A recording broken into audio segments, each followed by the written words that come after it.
Right, we've got the newspapers with us right here on TVC Breakfast, and we'll be looking at some of the dominant headlines across the several papers before us, starting off with the Punch. And the lead story there is captioned "Economic Crisis, States Borrow 46 billion naira from banks to pay salaries." And there's some riders there, listing out a number of banks lending states 46 billion naira in 6 months as governors battle poor internally generated revenue. There's also the bit about the Fiscal Responsibility Commission issuing guidelines to banks over lending to states as well as ministries, departments and agencies. Right, and there's a quote from the Chief Justice of Nigeria, Olukayode Ariwola, saying that judgments are based on constitution and not public opinion. Of course, this must have to do with the trending hashtag, so to speak, where it's been said that all eyes are on the judiciary as they deliberate and deliver decisive or crucial judgments in the election petitions before them. All right, that's it on the Punch. Let's quickly check out Salient Times. The major story there is Nigeria. Others face sluggish growth on debt burden and joblessness. This is according to a latest report by the World Bank. Down there, the Senate probes alleged killings of 250 Nigerians in Ethiopia. And up above Salient Times is, this story about a 70-year-old woman by name Oluwatoyin Bokno, who made the news on Wednesday in a viral video where she was seen and heard cursing guests at her birthday over the purchase or non-purchase of, the birthday fabric, the celebration fabric that she sold to friends. That's it on Salient Times. You can get all the details of these and more on Salient Times. I'm looking at Vanguard newspaper now. The big story there is about states split over federal government's 35,000 naira wage award to federal workers. That's on Vanguard, the first major story there on Vanguard. And the writers there go on to state that will key into the federal government's template. That's from Enugu, Edo, Ondo, Ekiti. But for the states like Kebbi, Delta, Oyo, and Adamawa, and others, they have said they will be negotiating with workers.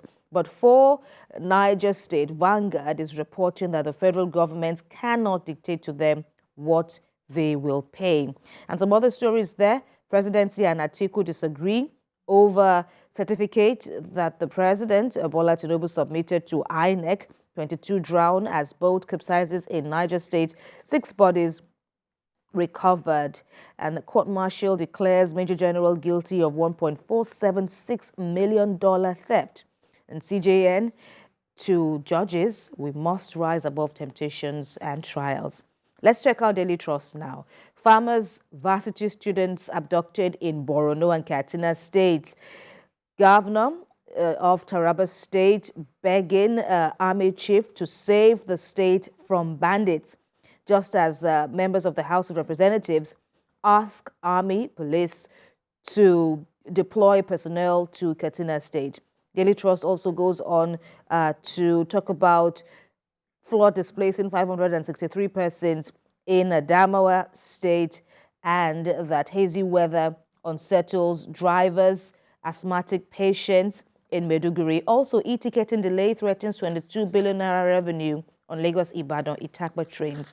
Quickly, Nigerian News Direct is next. Nigerians in Ethiopia under peril and torture. That's according to the Senate, as they have now moved to probe the killings as well as the illegal detention of 250 Nigerians. FG assures Nigerians of issuance of new passports within 2 weeks of applying. Non-oil export grew by 39.9% in 2022 to $4.82 billion. This is according to the NEPC executive director.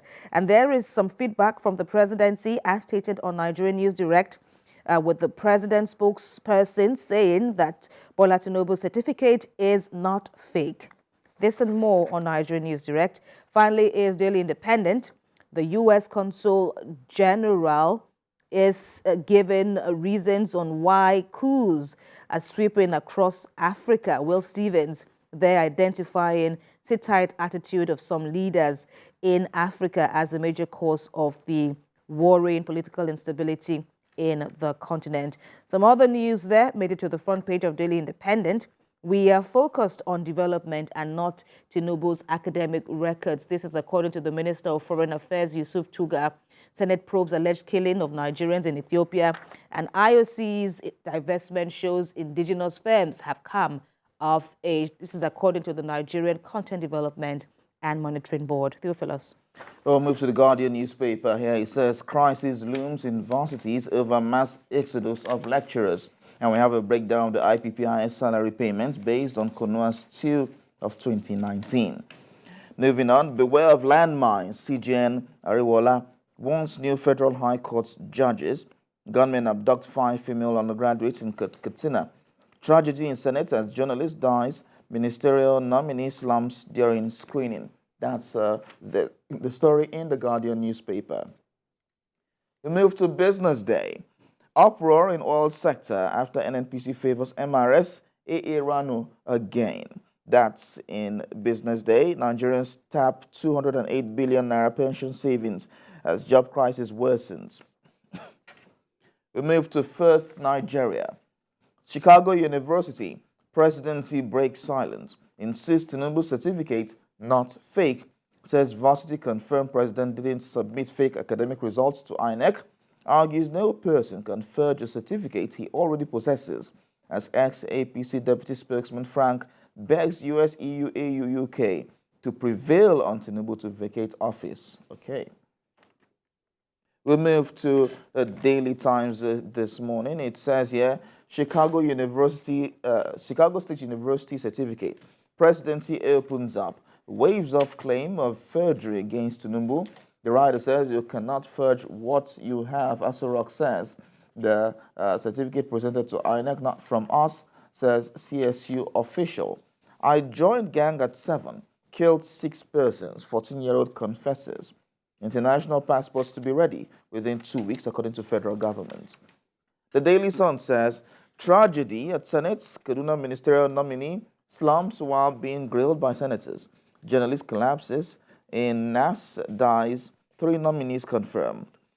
Trouble looms in health sector, 31,000 primary health care centers collapse. The Sun Media Foundation to partner National Assembly on healthcare. This Nigeria says here, ministerial screening. Bad day for Balarabe as nominee slums revived. Senate confirms Tinubu's 3 nominees. Journalist slums dies at National Assembly complex. The next story says here, Kogi APC suspends campaign as Ododo visits family, community of slain member. Obua hails tribunal ruling, Lords Fubara's victory. Mohbad court remands Naira Marley, Sam Larry, others in prison custody for 21 days. And finally, the leadership newspaper says here, Ayedatiwa Akeredolu Ondo Assembly snub Ganduje. Chicago Varsity saga. We have no time to waste on trivialities, says federal government. Senate confirms Balarabe 2 other ministerial slots and nominees.